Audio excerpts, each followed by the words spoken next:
Welcome to this journey through one of the most disturbing cases in American history.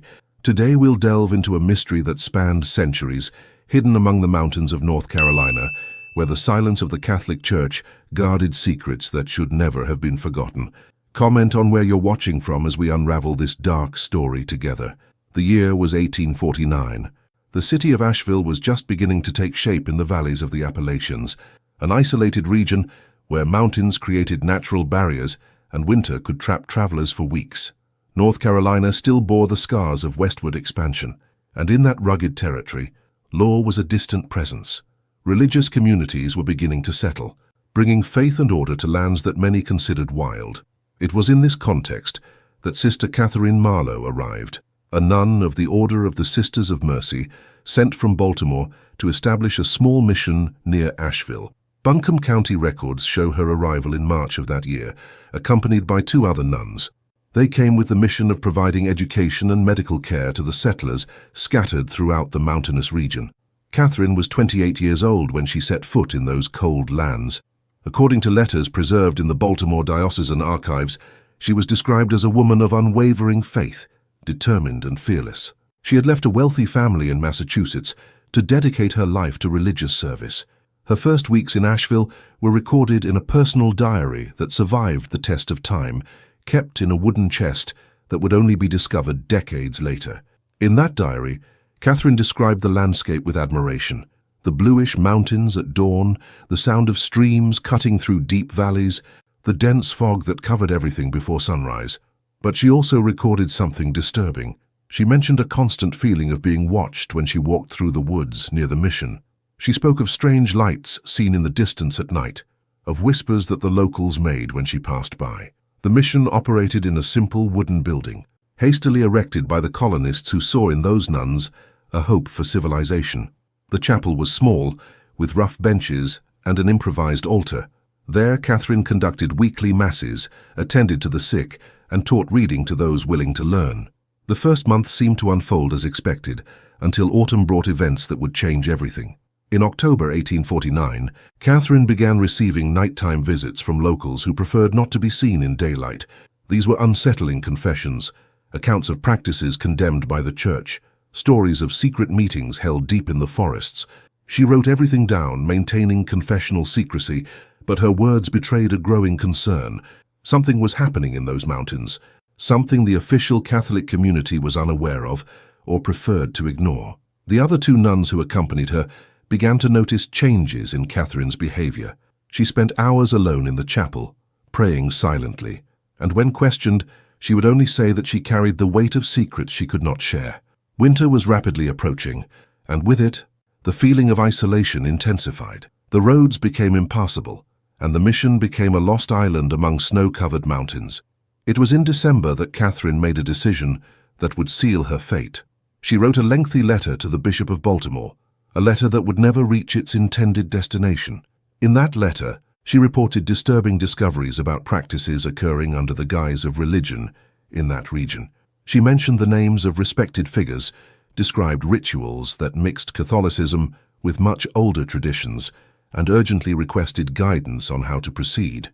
The letter was later found, hidden among the floorboards of the mission, never sent, and Catherine disappeared on the night of December 23rd, 1849, Christmas Eve, leaving behind only unanswered questions and a trail that the Catholic Church would be sure to erase from official records.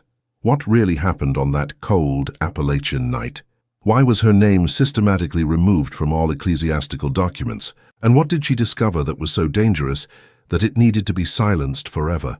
The morning of December 24th, 1849, dawned with a heavy silence over the mission. The 2 nuns who shared space with Catherine awoke and did not find her.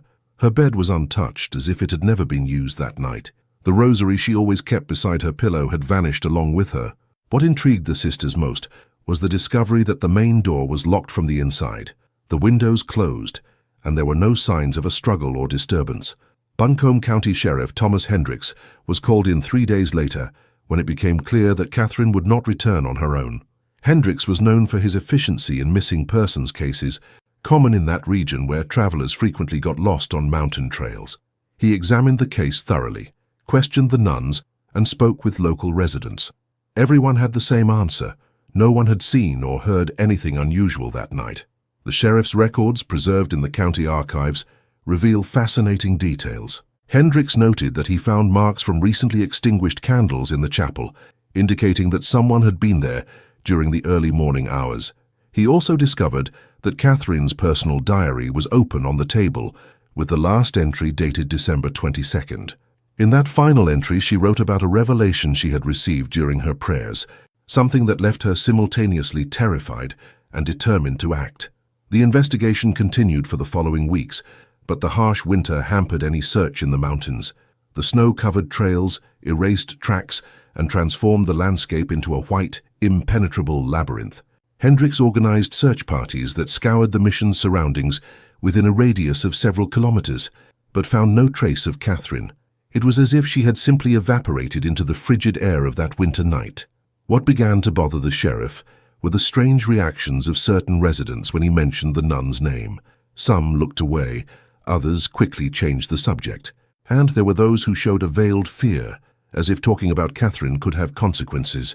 Hendricks realized he was dealing with something beyond a simple disappearance. There were secrets in that community, layers of silence carefully built up over time. In February 1850, an elderly resident sought out Hendricks privately. The man, who preferred not to have his name recorded, recounted that on the night of the disappearance, he had seen lights moving toward the ruins of an old abandoned chapel located about 5 kilometers north of the mission. This chapel had been built by French colonists decades earlier and had been left abandoned when the community dispersed. The place had a bad reputation among the residents, who avoided passing by it even during the day. Hendricks decided to investigate the ruins. When he arrived at the site accompanied by 2 assistants, he found a partially collapsed stone structure covered in moss and vegetation. The surrounding snow had been recently disturbed, with marks suggesting the movement of several people. Inside the abandoned chapel, the sheriff made a disturbing discovery: candles arranged in a circular pattern, still fresh campfire ashes, and strange engravings on the stone walls that did not appear to be part of the original Catholic decoration. Even more disturbing was finding a piece of black fabric, the kind used in nuns' habits, stuck in a crevice between the rocks. The fabric was torn, as if it had been ripped off forcefully. Hendricks kept the evidence and continued investigating, but from that moment on, his investigation began to encounter unexpected obstacles. Superiors in Raleigh, the capital of North Carolina, sent orders to close the case, citing a lack of resources and the impossibility of continuing searches during the winter. The sheriff initially resisted, but pressure from increasingly higher authorities forced him to officially abandon the investigation. In his personal records, he noted an enigmatic phrase: "There are powers in this land that do not answer to the law of men, and secrets that wish to remain buried." Hendricks transferred to another county a few months later, taking with him documents that he never handed over to his successors. Meanwhile, the Catholic Church was taking its own measures. The 2 nuns who had accompanied Catherine were discreetly transferred to distant convents, one in Pennsylvania and the other in Louisiana. The mission in Asheville was officially closed in March 1850 on the grounds that there were insufficient resources to keep it operating. The building was sold to a local merchant, who converted it into a warehouse. All records relating to Sister Catherine Marlowe began to disappear from the diocesan archives. The following years brought absolute silence about the case. The mission that had housed Catherine was demolished in 1856, and a grain warehouse was built in its place. People who had known the nun gradually left the region or simply stopped talking about the matter. It was as if a tacit pact of forgetting had been established between the residents of Asheville and the surrounding mountains. But mysteries rarely remain buried forever. In 1873, a historian named Edmund Whitmore arrived in Asheville, researching the expansion of Catholic religious orders throughout the southern Appalachians. Whitmore was a methodical man, obsessed with detail, and had spent years collecting documents on missions established in North Carolina during the 19th century. It was while searching records in the Buncombe County archives that he stumbled upon a curious inconsistency. There were scattered references to a mission operated by nuns between 1849 and 1850, but no name was mentioned. No specific religious order was cited. Intrigued, Whitmore began to dig deeper. He found purchase receipts for supplies signed by someone identified only as Sister M, fragmented correspondence mentioning the Nuns of the Mountain Mission, and a report by Sheriff Thomas Hendricks about an unsolved disappearance. The historian realized he was facing something deliberately erased from the records. His academic curiosity turned into a determination to discover what had been hidden. Whitmore traveled to Baltimore and requested access to the archives of the Sisters of Mercy. There, he was initially received cordially, but when he mentioned Asheville and the year 1849, doors began to close. Those in charge of the archives claimed that many documents had been lost in a fire that had occurred years before. When Whitmore pressed, asking for at least a list of nuns who had served in North Carolina during that period, he was told that such information was confidential and protected by religious secrecy. Frustrated but not defeated, the historian spent months interviewing elderly people who had lived in Asheville during that time. Most didn't want to talk, but one woman in her 80s, who had been a girl when the mission was active, agreed to share her memories. She recalled a dark-haired nun who visited isolated families in the mountains, bringing medicine and spiritual comfort. This nun had gentle eyes but carried a deep sadness, as if she knew something terrible she couldn't reveal.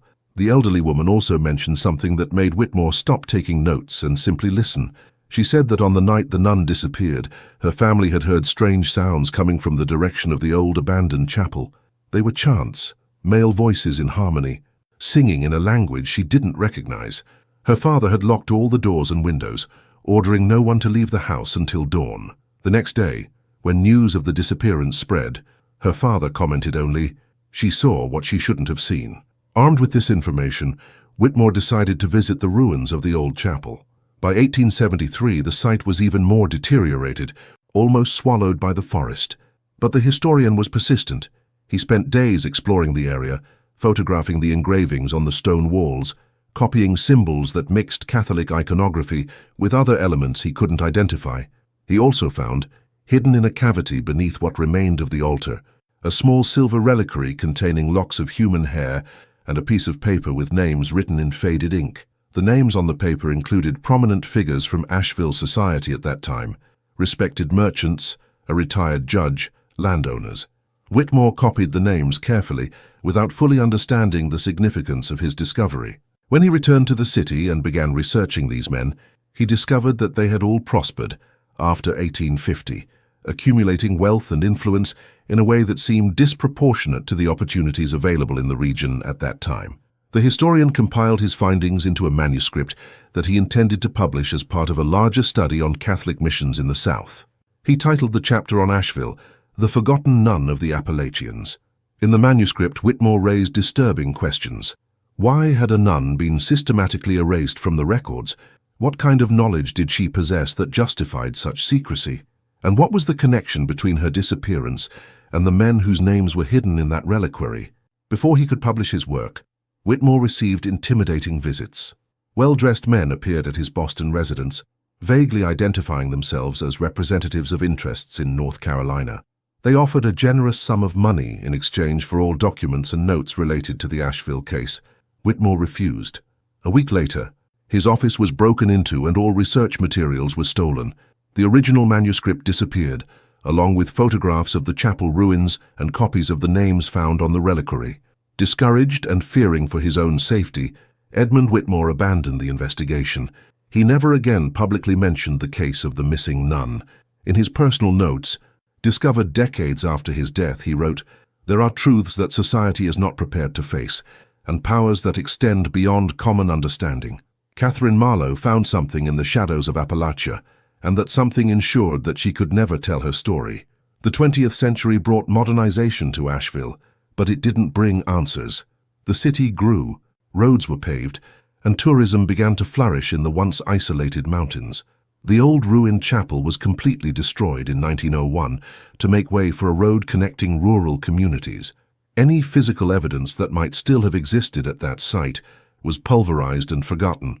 But stories have a peculiar way of surviving, even when every effort is made to bury them.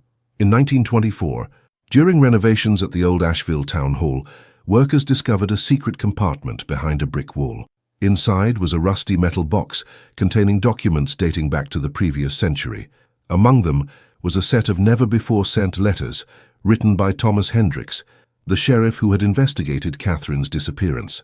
These letters were addressed to a district attorney in Raleigh and detailed findings that Hendricks had never included in his official reports. In the letters, the sheriff described how he had continued secretly investigating even after receiving orders to close the case.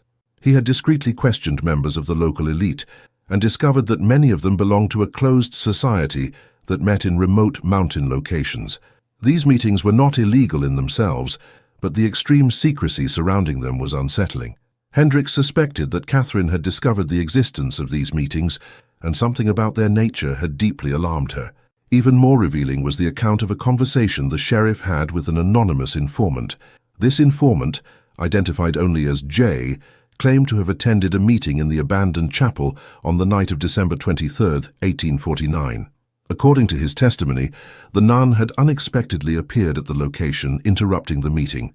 She allegedly confronted those present, accusing them of profaning sacred teachings and engaging in practices incompatible with the Catholic faith. The informant described Catherine as fearless, even when alone before a group of powerful men. What happened next, according to the informant, was shrouded in confusion. There were heated arguments, veiled threats, and then Catherine was allegedly taken out of the chapel. The informant claimed to have left before seeing the outcome, too terrified to stay. He told Hendricks that he had been haunted by guilt since that night, but was too afraid of the consequences to testify officially. The sheriff noted in the letters that the informant disappeared soon after this conversation and was never seen in the area again. Hendricks' letters also contained a disturbing theory. He believed that Catherine hadn't simply disappeared, but that her fate was connected to the secret practices of that group. The sheriff suggested that the nun had been silenced to protect reputations and keep secrets that could destroy influential families. Even more intriguing, Hendricks mentioned having sent a confidential letter to the Archbishop of Baltimore, informing him of his findings and requesting the church's intervention. This letter never received a reply. The documents found in 1924 caused a brief local commotion, but were quickly filed away again.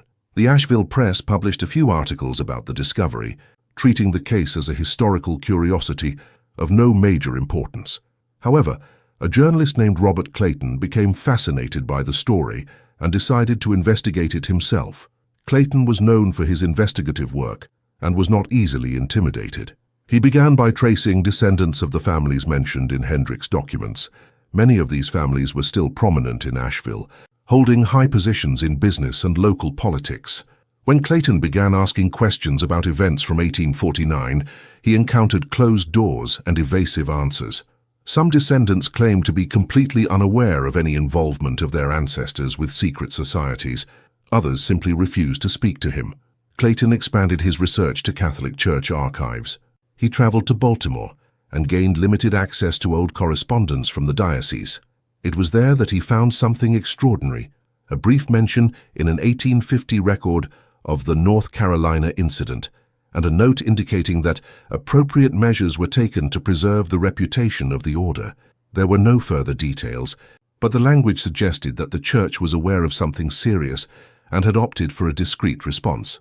The journalist also discovered that there was absolutely no official record of Catherine Marlowe's existence in the archives of the Sisters of Mercy. It was as if she had never joined the order, never taken her vows, never existed.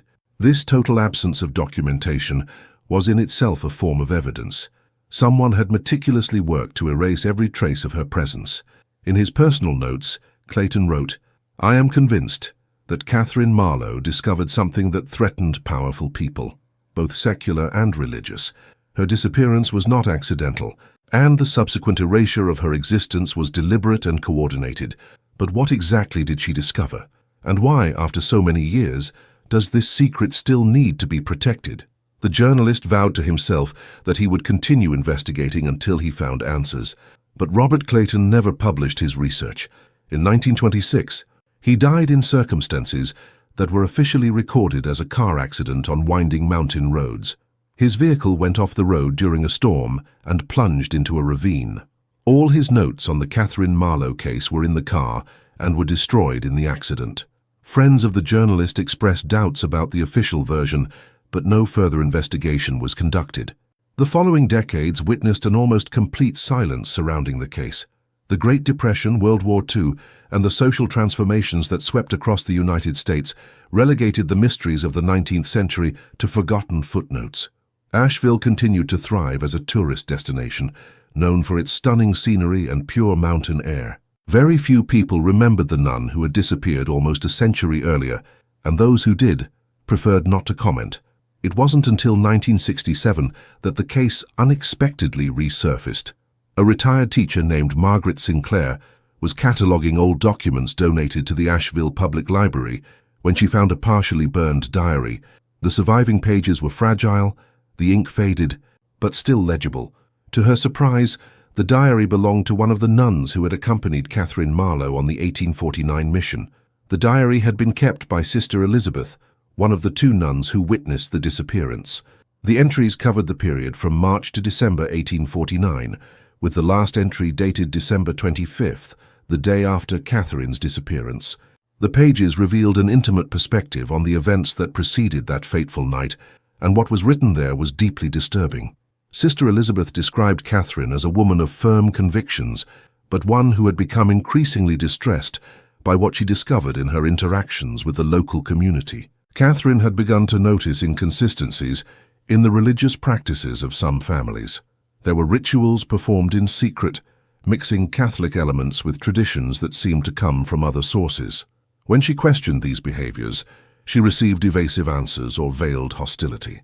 In a November entry, Elizabeth wrote about an evening when Catherine returned to the mission visibly disturbed. She had been invited to dinner at the residence of a prominent merchant, and during the visit, noticed strange symbols discreetly engraved on the wooden beams of the house. When she inquired about them, the host quickly changed the subject and the atmosphere became tense. Catherine commented to Elizabeth that those symbols had nothing to do with traditional Catholicism. The diary also revealed that Catherine had begun documenting everything she discovered. She kept a second notebook, separate from her personal diary, where she recorded names, dates, and descriptions of suspicious practices. Elizabeth mentioned this notebook several times, referring to it as the record of shadows. Catherine kept this document hidden, and only Elizabeth knew of its existence. The nun feared that if the information contained in that notebook were discovered by the wrong people, there would be serious consequences. In the entry for December 22nd, the day before the disappearance, Elizabeth wrote that Catherine had made a decision. She would confront those responsible for the secret practices, taking with her evidence of what she had discovered. Elizabeth tried to dissuade her, arguing that it was dangerous to act alone. But Catherine was determined. She believed she had a moral duty to expose what was happening, even if it put her own safety at risk. The last diary entry was the most revealing and distressing. Elizabeth wrote on the morning of December 25th, with trembling handwriting and hurried words. She described how she had woken up in the middle of the night the previous day and realized that Catherine was not on the mission. Searching for the hidden notebook, she discovered that it too had disappeared. Elizabeth left discreetly and followed footprints in the fresh snow that led towards the mountains. The footprints were only Catherine's. There were no signs that she had been forced to leave. Elizabeth followed the footprints for about 2 kilometers until she lost them in a rocky area where the snow didn't accumulate. There she stopped, overcome by an inexplicable fear. She wrote that she felt a sinister presence in that place, as if something invisible were watching her from the shadows of the trees. She decided to return to her mission and wait for dawn to seek help. But when the sheriff finally arrived days later, Elizabeth made no mention of having followed the footprints or of Catherine's secret notebook. The diary ended with an enigmatic sentence. "I know what happened to her, and carrying this knowledge is a burden that will accompany me until my last day. May God have mercy on her soul and mine for my silence." There were no more entries after that. The following pages had been torn out or burned. It was impossible to know. Margaret Sinclair was deeply disturbed by the discovery. She made copies of the diary and took it to the local authorities, hoping that someone would finally seriously investigate the case after all those years. But the response was disappointing. A municipal historian examined the document and declared that, while interesting from a historical point of view, there was nothing that could be done about such an old case. There was no proven crime, no jurisdiction over events from more than a century ago. The teacher didn't give up easily. She wrote articles for local newspapers, gave interviews to small radio stations, and tried to generate public interest in the mystery. Some people responded with curiosity, but most treated the story as folklore, an Appalachian urban legend with no basis in reality. Margaret discovered that bringing up the subject also attracted unwanted attention. She began receiving anonymous phone calls at night, always with silence on the other end of the line, and letters with no return address asking her to stop meddling in matters that don't concern her. Frightened but determined, Margaret decided to make one last attempt. She traveled to the site of the former mission, now occupied by a commercial parking lot, and then went to the area where the abandoned chapel had stood. There, where historical ruins once existed, she found only a modern road cutting through the landscape.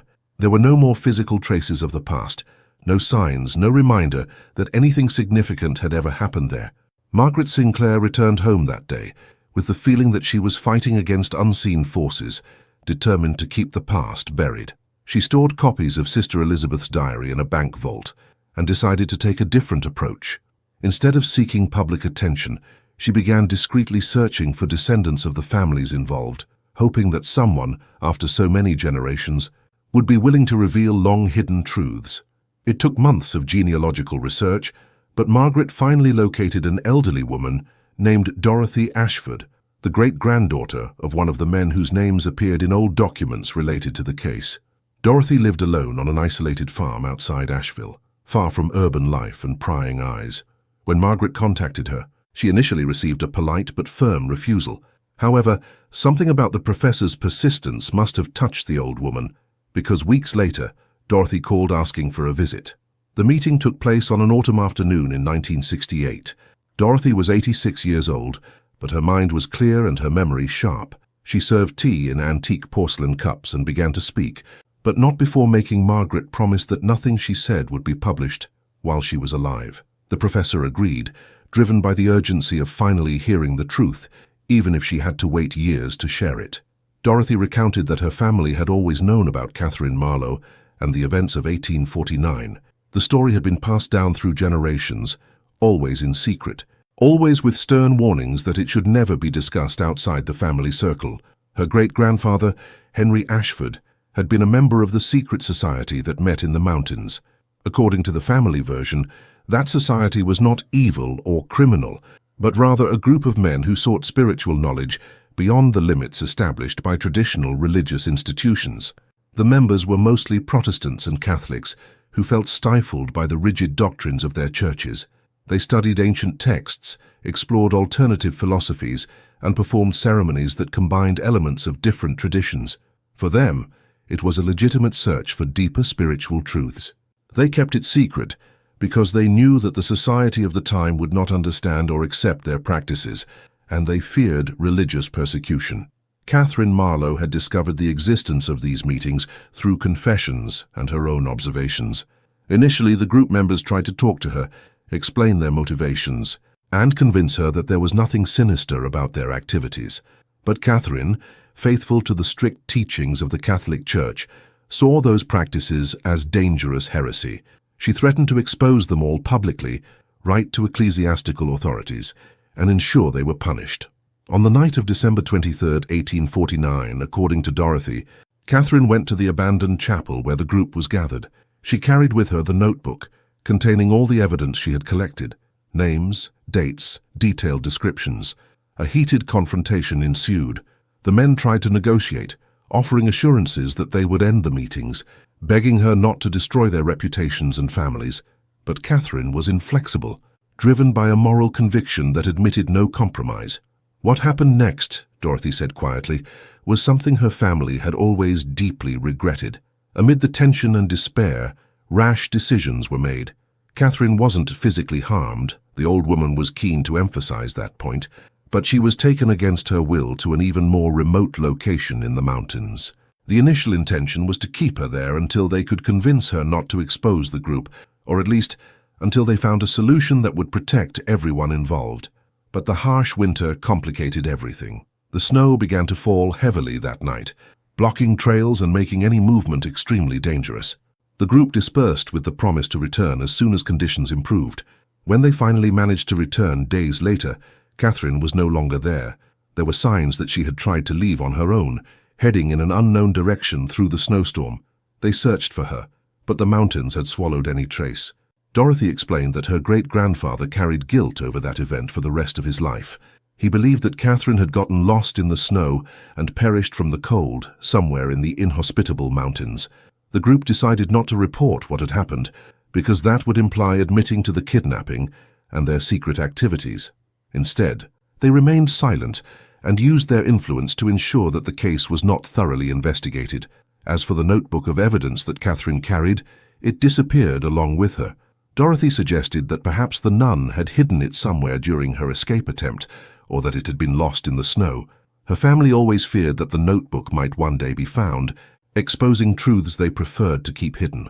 Over the decades, whenever someone began to investigate the case too closely, influential members of these families used their resources to discourage or stop the research. Margaret listened silently, processing the revelations. When Dorothy finished, the teacher asked about Catherine's erasure from the church records. The elder sighed and said that her family had always suspected that someone in the group had connections within the diocese. After the disappearance, this contact would have been used to ensure that the church cooperated in keeping the incident discreet. After all, a scandal involving a nun and a secret society would benefit no one, neither the church nor the families involved. Dorothy concluded her narrative with a melancholy observation. She said that her family had prospered through the generations, accumulating wealth and influence, but always with a shadow hanging over them. Each generation carried the weight of that secret, and although no one alive was directly responsible for what happened, everyone felt the responsibility to protect the memory of their ancestors. It was a cycle of silence that she hoped could finally be broken, but only after her death. Margaret thanked her for her trust and kept her promise. She kept that conversation secret for the following years, visiting Dorothy occasionally, until the old woman's death in 1972. Only then did the professor write a detailed account of everything she had discovered, but when she tried to publish it, no publisher showed interest. The case was too old, too controversial, and lacked definitive proof that could be independently verified. The 1980s brought new technologies and methods of historical research, but the mystery of Catherine Marlowe remained shrouded in layers of time and deliberate silence. Margaret Sinclair had died in 1979, leaving her archives to the Asheville Historical Library. For more than a decade, those documents remained in closed boxes, catalogued but rarely consulted. The story of the missing nun seemed destined to remain a forgotten footnote in the history of Appalachia. In 1994, a graduate student named Jennifer Hayes was researching the history of Catholic religious orders in the southern United States for her doctoral dissertation. While reviewing archives donated by Margaret Sinclair, Jennifer stumbled upon Sister Elizabeth's diary and the detailed notes the professor had compiled over the years. The young researcher was immediately fascinated. Here was a case that combined historical mystery, questions of institutional power, and a deeply moving human narrative. Jennifer decided to apply modern research methodologies to the case. She began by using digitized records that were becoming increasingly available through historical preservation initiatives. She searched genealogical databases, property records, court documents, and official correspondence. Gradually, she began to reconstruct a more complete picture of Asheville in 1849 and the people who lived there. One of her most significant discoveries came from immigration records. Jennifer found documentation showing that several of the men involved in the secret society had arrived in the United States from Europe in the mid-1840s. Many were political or religious refugees, fleeing persecution in their countries of origin. This helped explain why they sought alternative forms of spiritual expression away from the eyes of established institutions. The researcher also discovered that the Asheville region had a fascinating history of hidden religious diversity. During the 19th century, the isolated Appalachian Mountains attracted marginalized groups seeking to practice their beliefs in peace. There were communities of Quakeros, dissenting Methodists, spiritualists, and other groups that did not fit into conventional denominations. In this context, the existence of a secret society exploring alternative philosophies was not as extraordinary as it first appeared. Jennifer also located historical weather records confirming that the winter of 1849-1850 had been particularly severe. Intense snowstorms repeatedly struck the region between December and February. Temperatures dropped to dangerous levels, and several deaths from cold exposure were recorded during that period. This lent credibility to the Ashford family's version of events regarding Catherine getting lost during a storm. But there were inconsistencies that troubled the researcher. If Catherine had truly perished in the mountains due to the cold, why was her body never found? The searches conducted by Sheriff Hendricks had been extensive, and even with the snow it was expected that the following spring, when the thaw occurred, some trace would be discovered. Travelers lost in the mountains at that time were eventually found, their remains located by hunters or settlers, but there was absolutely no record of the discovery of human remains that could be associated with the missing nun. Jennifer was also intrigued by Catherine's complete erasure from church records. Even if the church wanted to avoid a scandal, the systematic removal of all documentation about a nun was extraordinary. It suggested a level of coordination and determination that went beyond simply wanting to forget an embarrassing incident. Someone, at some level of authority, had decided that Catherine Marlowe needed to be completely erased from history. The researcher attempted to contact the Order of the Sisters of Mercy again, decades after Edmund Whitmore's attempts. This time, using academic credentials and a more formal approach, she gained limited access to some archives. What she found was revealing in its absence. There were detailed records of virtually every nun who served in the order during the 19th century, but Catherine Marlowe simply did not exist in these documents. There was no record of entry, vows, appointments, or any mention of her name. However, Jennifer made a crucial discovery. She found an 1848 document predating the disappearance that listed nuns assigned to missions in expanding territories. Among the names was a reference to Sister C.M., destined for North Carolina. There was no full name, only initials. When Jennifer asked to see documents related to this specific assignment, she was informed that those papers had been misplaced in a reorganization of files. The coincidence was too suspicious to ignore. The student also traced what happened to Sister Elizabeth, the author of the diary. Through the order's records, she discovered that Elizabeth had been transferred to a remote convent in Louisiana shortly after the Asheville incident. She remained there for the rest of her life, passing away in 1882. None of the letters Elizabeth wrote over the years, which should have been archived according to the order's custom, had survived. It was as if someone had gone through the records, systematically removing anything that might be related to the events of 1849. Jennifer included all these findings in her thesis, dedicating an entire chapter to the Catherine Marlowe case. Her academic advisor advised her to be cautious in her conclusions, reminding her that a thesis should be based on verifiable evidence and not speculation. The researcher agreed and kept her analysis within appropriate academic boundaries, but in her personal notes, she wrote that she was convinced there was a conspiracy of silence that had spanned generations. The thesis was approved in 1996 and deposited in the university archives. Jennifer published some academic articles on specific aspects of her research, but Catherine's case never gained widespread attention. Most historians considered that, without physical evidence or definitive documentation, it was impossible to draw firm conclusions about what had really happened. The mystery remained exactly that, a mystery with no apparent solution. But Jennifer didn't give up completely. She kept in touch with local historians in Asheville and continued gathering information over the years. In 2003, she learned of something that rekindled her interest. During an excavation for the construction of a new residential complex in the mountains near Asheville, workers had found what appeared to be an entrance to an artificial cave or tunnel hidden beneath layers of earth and vegetation. Local authorities briefly investigated, but determined it was just an old, abandoned 19th century mine, common in that region. Jennifer Hayes traveled to Asheville as soon as she heard about the discovery. She arrived at the excavation site, determined to personally investigate the ancient underground structure. The coordinates of the construction were in an area that, according to her calculations based on historical maps, was relatively close to where the old abandoned chapel stood. The coincidence was too significant to ignore. Those in charge of the project initially denied access to the structure, citing safety concerns and a tight construction schedule. But Jennifer was persistent. She contacted the county's Historic Preservation Department, arguing that any old structure deserved to be properly documented before being demolished or sealed off. After a few weeks of bureaucratic negotiations, she received permission for an unsupervised visit to the site. The entrance to the structure was small, partially collapsed, and led to a narrow tunnel carved into rock and earth. Jennifer, Accompanied by a specialist in historical structures and a representative from the construction company, carefully descended the uneven steps. The air was thick and humid, carrying the smell of ancient earth and decaying vegetation. The walls showed clear signs of manual work, tool marks dating back to a time before modern machinery. The tunnel extended for approximately 15 meters before opening into a larger chamber. Inside, illuminated by modern lanterns, the visitors found something surprising. The chamber was not a simple mine, but appeared to have been built with a specific purpose. The walls featured niches carved at regular intervals, and the ceiling was supported by ancient wooden beams that miraculously still held their shape, although extremely deteriorated.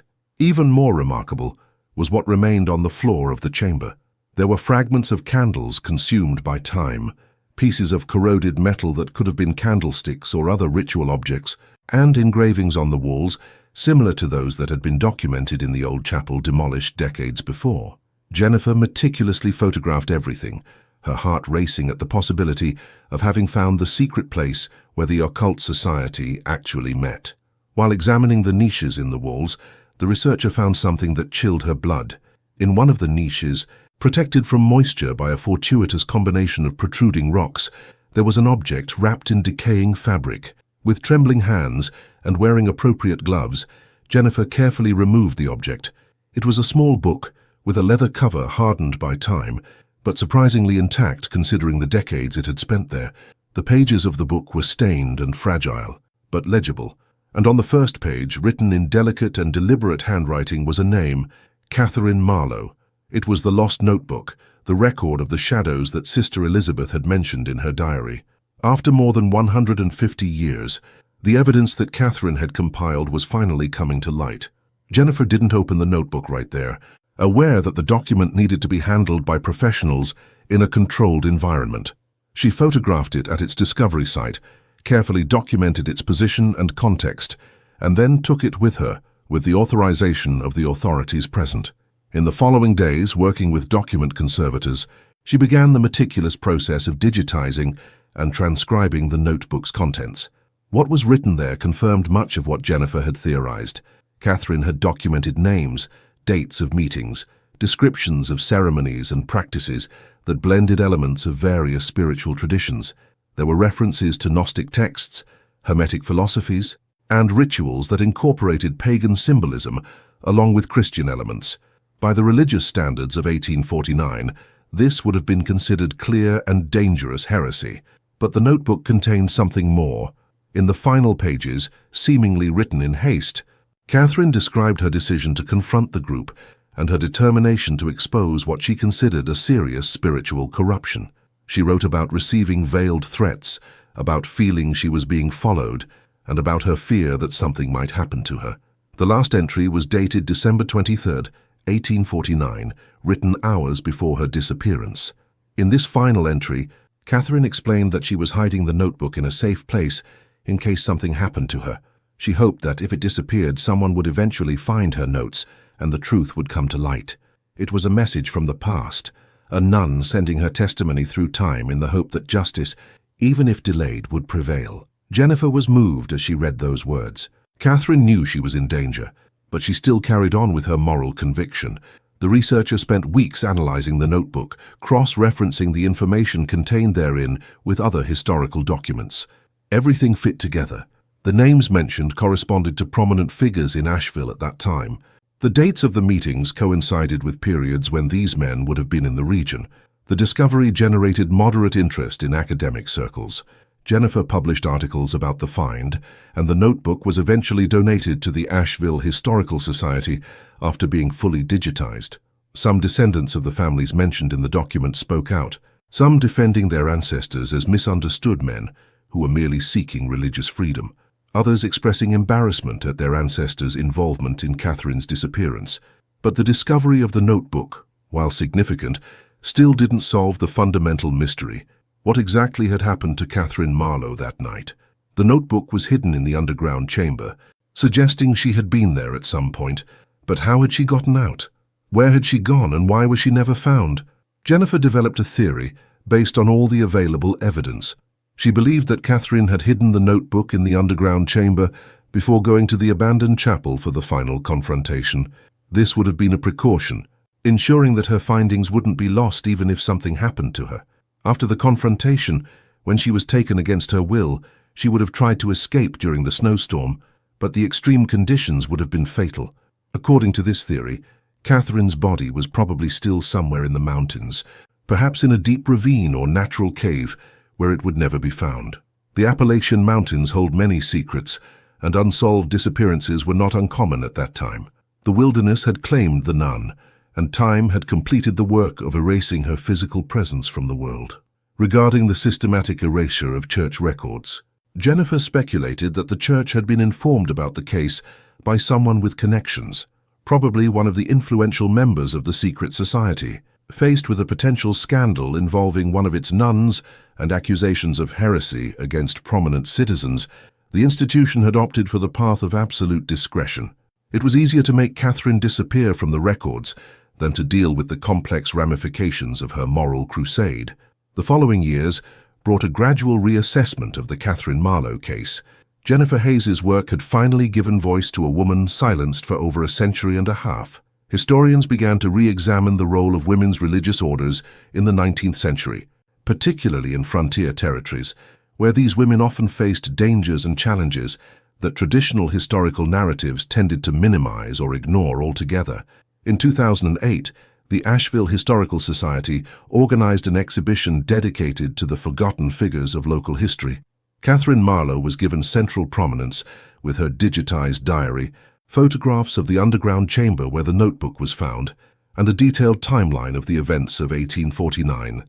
The exhibition attracted considerable attention, not only from academics fascinated by the mystery, but also from local residents curious about this dark chapter of their city's past that many had never heard of.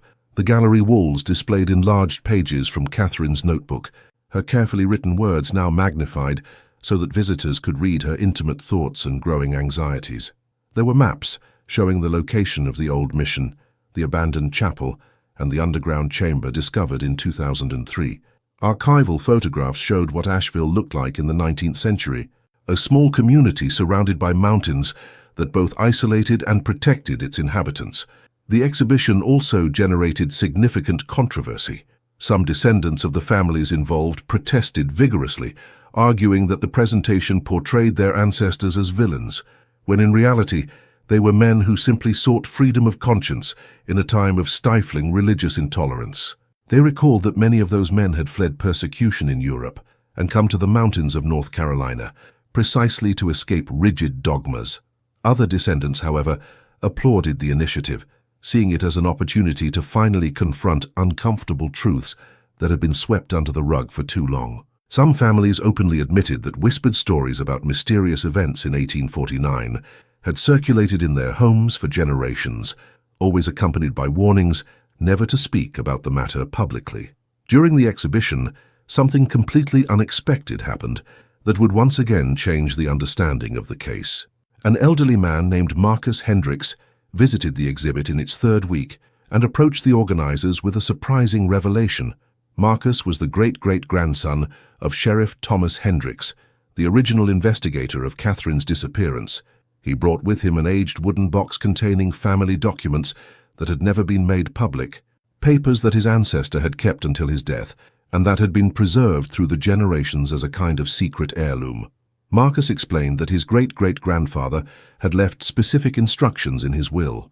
The documents in the box were not to be destroyed, but neither were they to be revealed until the truth about Catherine Marlowe began to emerge through other means. Thomas Hendricks had foreseen that one day, when enough time had passed and the people involved were long dead, someone would begin to ask the right questions. Only then could the documents add value without endangering living people. Among these documents was a letter that Thomas Hendricks had written to his older brother in 1851, 2 years after the disappearance. In the letter, the former sheriff shared something he had discovered shortly before leaving Buncombe County. He had located a willing informant, someone who had peripherally participated in the meetings of the secret society and who carried overwhelming guilt for what had happened. According to this informant, whose account is detailed in Hendricks' letter, Catherine had not simply been lost in the storm by accident.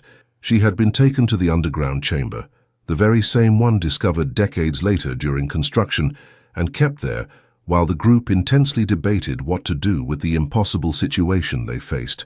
The intention was never to harm her physically, the informant repeatedly emphasized, but rather to convince her through rational arguments, to destroy her notes and promise silence about what she had discovered. For several hours on that cold December night, intense discussions raged within the chamber. Some members of the group attempted to appeal to Catherine's compassion, explaining that their families would be destroyed if they were publicly exposed. Others tried theological arguments, defending that their practices were not anti-Christian, but rather a search for deeper spiritual truths that established religious institutions had suppressed over the centuries. There were emotional pleas from men who knelt before her, begging her to consider the mercy that her own faith preached. Offers of financial compensation were made, promises that the group would permanently disband if she would only agree not to reveal their names. One of the wealthier members offered to donate substantial funds to the mission, allowing Catherine to expand her charitable work in the region. All she had to do was forget what she had seen, but Catherine remained absolutely inflexible. Her faith did not allow compromise with what she perceived as dangerous deviations from spiritual truth. She responded to each argument with unwavering conviction, citing scripture, invoking the authority of the church, and insisting that practices that mixed sacred teachings with pagan philosophies were gateways to demonic influences. For her, there was no possible middle ground between light and darkness. She told the assembled men that they could keep her imprisoned, but that eventually she would be sought by the other nuns, then by the sheriff, and finally by higher ecclesiastical authorities. Everything would come to light anyway, she argued, and keeping a nun against her will would only immensely aggravate her transgressions in the eyes of the law and the church. The situation reached an increasingly dangerous impasse. The informant reported to Hendricks that the hours were dragging on, and some members of the group were beginning to consider more drastic options. There were whispers about keeping Catherine confined indefinitely, perhaps secretly transferring her to another state, or even bribing authorities to declare that she had left the region voluntarily. The emotional temperature in the underground chamber was rising dangerously, while the outside temperature plummeted. It was then that the storm outside intensified dramatically. The wind began to howl through the trees with a ferocity that made the very earth tremble, and the snow fell so heavily that it became impossible to see beyond a few steps. The storm seemed a physical manifestation of the tension within that hidden chamber in the mountains. Some of the men present, superstitious despite their philosophical pretensions, began to see the storm as an omen that they had gone too far. One of the youngest members of the group, a man whom the informant did not identify by name but described as being under 30, grew increasingly agitated. He was terrified by the very real possibility that the situation would escalate into something irreversible, something that would cross a point of no return. Against the protests of older members, he suddenly stood up, walked to the entrance of the chamber and opened it. Turning to Catherine, he told her she was free to leave. He hoped the gesture would appease his own guilty conscience, and that the severity of the storm would discourage her from trying to go too far into the darkness and cold. Perhaps she would reconsider her position upon seeing the deadly reality of the situation, or perhaps she would simply wait nearby until the storm passed and more rational negotiations could be resumed in the morning. Catherine didn't hesitate for a moment. According to the informant, she grabbed her rosary, adjusted her habit as best she could, and immediately set off into the blizzard without looking back. She had no proper cloak to protect her from the extreme cold, no provisions, no lantern to light her way through the darkness. She was driven only by her unwavering determination to reach safety and report what had happened, trusting that her faith would protect her where material resources were lacking. The men present were absolutely shocked by her decision. There was a moment of stunned silence as they processed what had just happened, followed by frantic discussions about going after her immediately. But the fear of exposure paralyzed some, while the genuine severity of the storm gave others a convenient excuse for inaction. They rationalized that she would soon realize the folly of her choice and return, or that she would find shelter in some nearby cabin, or that her miraculous faith would actually guide her to safety. But Catherine never returned. When the storm finally passed 2 days later, and they finally mustered the courage to look for her, there was absolutely no trace. The snow had covered everything during those 2 days, turning the entire landscape into a uniform white void that erased any evidence of her path. The informant told Hendricks that this decision haunted each of the men present for the rest of their lives, visiting them in nightmares and moments of guilty conscience. Hendricks' letter ended with a profoundly somber reflection that revealed the weight this case had carried on his shoulders. He wrote to his brother that he had confirmed substantial parts of this story through other independent sources over months of discreet investigation and was absolutely convinced of its veracity. Every detail he could verify fit perfectly with the informant's testimony, creating a disturbing mosaic of human decisions that led to an avoidable tragedy. The sheriff had tried to officially reopen the investigation, armed with this new information, preparing detailed reports and requesting resources for a renewed search in the mountains as soon as spring melted the snow. But he was quickly informed by superiors in Raleigh that the case was definitively closed and that reviving the matter would benefit absolutely no one. The words used were polite, but the message was crystal clear. Let the dead rest in peace and do not disturb still waters. Hendricks understood at that moment that forces far beyond his control had decided that the truth would remain buried along with Catherine in the icy Appalachian mountains. It wasn't just the local influential families protecting their secrets, but a wider network of interests that extended to the state capital and possibly beyond. The political and social cost of exposing the truth was considered too high, especially when the victim was just a nun without a powerful family to demand justice. The sheriff wrote to his brother that he could no longer continue serving in a place where justice could be so easily suppressed for convenience. He left Buncombe County a few months after that letter, moving to a remote region of Kentucky where he could start over away from the shadows that haunted him. But he kept all the documents related to the case, carefully guarding them with instructions so that the truth could eventually emerge when the time was right. The revelation of Hendricks' documents in the 2008 exhibition added an even deeper and more complex tragic dimension to the case. Catherine had literally chosen to face a deadly storm rather than compromise her religious principles, a decision that reflected both her extraordinary courage and the absolute impossibility of dialogue between such radically different worldviews that shared no common ground. The men who confronted her that night were not monsters from horror stories, but ordinary people who made terrible decisions under extreme pressure, decisions whose unintended consequences would haunt them like ghosts for the rest of their lives. It was a tragedy in the most classic sense of the word, where good intentions and human failings combined to create a devastating outcome that no one truly wanted. The Asheville Historical Society immediately updated its exhibit with this new information, brought to light by Marcus Hendricks. The sheriff's letters were digitized and added to the collection, and explanatory panels were created to contextualize the revelations.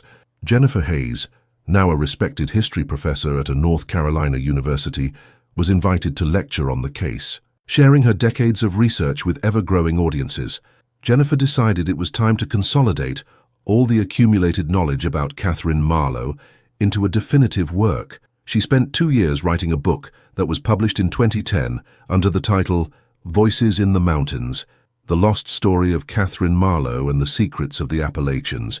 The book was neither sensationalist nor artificially dramatic, but rather a careful and deeply empathetic analysis of how personal convictions, institutional power, and tragic circumstances combined to create a historical injustice that spanned generations.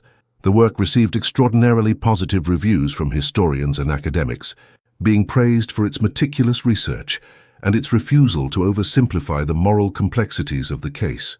Jennifer did not portray Catherine as a perfect saint, nor the members of the secret society as one-dimensional villains.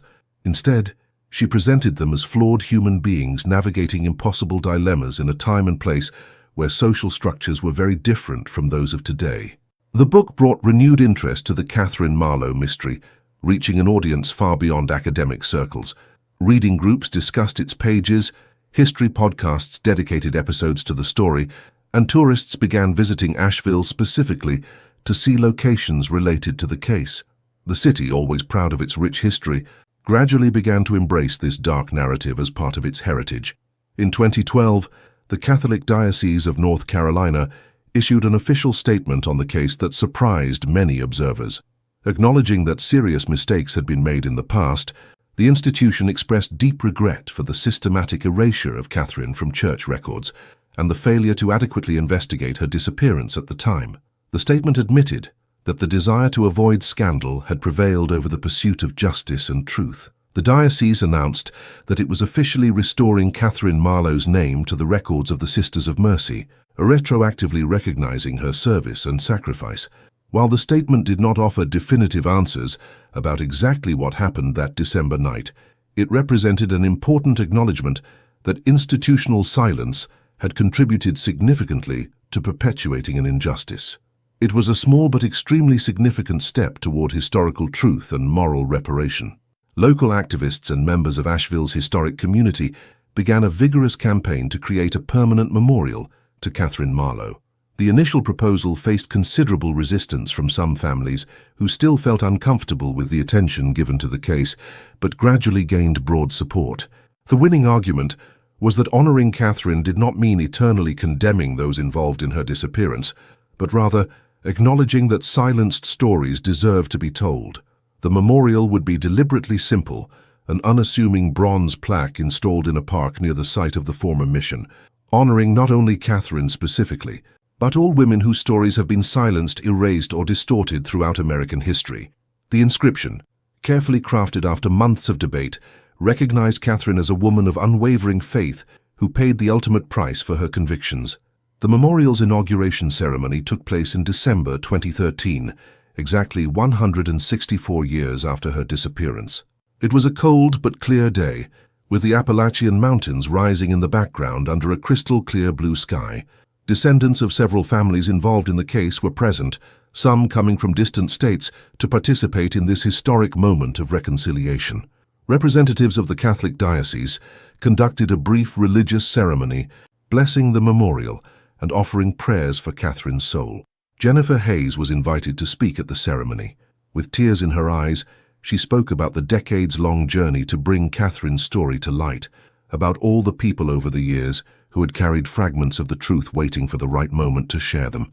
She reflected on how the case illustrated universal truths about moral courage, the complexities of faith, and the dangers of allowing powerful institutions to suppress inconvenient truths. But perhaps the most moving moment of the ceremony was when an elderly nun from the Sisters of Mercy, who had come especially from Baltimore, laid a wreath at the foot of the memorial. She read aloud Catherine's last diary entry, those words written hours before her final fate, her voice echoing through the silent park. It was as if Catherine was finally speaking across time, her message finally being heard by willing ears. In the years that followed, the memorial became an unexpected place of pilgrimage. People visited not only out of historical interest, but seeking inspiration in the story of a woman who remained true to herself until the end. Ethics students visited to reflect on moral dilemmas, religious people of various denominations came to pray, and historians continued their research, always hoping to find that last piece of evidence that would finally solve all the remaining mysteries. Because, even with all that has been discovered, fundamental questions remain without definitive answers. Where exactly did Catherine perish in that storm? Is her body still somewhere in the mountains, perhaps in a deep ravine or hidden cave, waiting to be discovered by some future hiker? Or has nature already completely reclaimed her remains, returning them to the earth in a way that will never allow identification? And there were other questions that could never be fully answered. What exactly did Catherine feel as she walked alone in that deadly storm? Was she afraid, or did her faith sustain her to the end? Did she regret her decision not to negotiate, or did she die in peace knowing she had remained true to her principles? These are questions only Catherine could answer, and she carried those answers with her wherever she went. The Appalachian Mountains hold many secrets in their deep valleys and ancient forests. They have witnessed countless human dramas throughout the centuries, stories of courage and cowardice, faith and betrayal, love and loss. Catherine Marlowe's story is just one among thousands, but it is one that reminds us that every life has value, every voice deserves to be heard, and that the truth, no matter how long it takes, eventually finds its way to the light. Today, as visitors stroll through the streets of Asheville or explore the trails in the surrounding mountains, few realize they are treading on ground that holds such profound mysteries. The city has grown, modernized, and become a thriving tourist destination known for its craft beers and vibrant art scene. But beneath the contemporary surface, echoes of the past still resonate for those willing to listen. The Appalachian nun, who was erased from the records, has finally regained her place in history, not as a forgotten footnote, but as a powerful reminder that truth matters, that justice, even when delayed, has value, and that silenced voices eventually find ways to be heard through time. Catherine Marlowe waited more than 150 years to tell her story, but finally she spoke, and we listened. If you've made it this far on this journey through the shadows of the past, I hope you found something that makes you reflect on the complexities of human nature and the secrets that time sometimes hides. This channel exists to bring to light disturbing stories like this one, mysteries that challenge our understanding and make us question what we thought we knew. If you enjoyed this deep investigation into the forgotten archives of American history, leave a like so that more people can discover these fascinating narratives. Subscribe to the channel and activate the bell so you don't miss the next cases we'll explore together.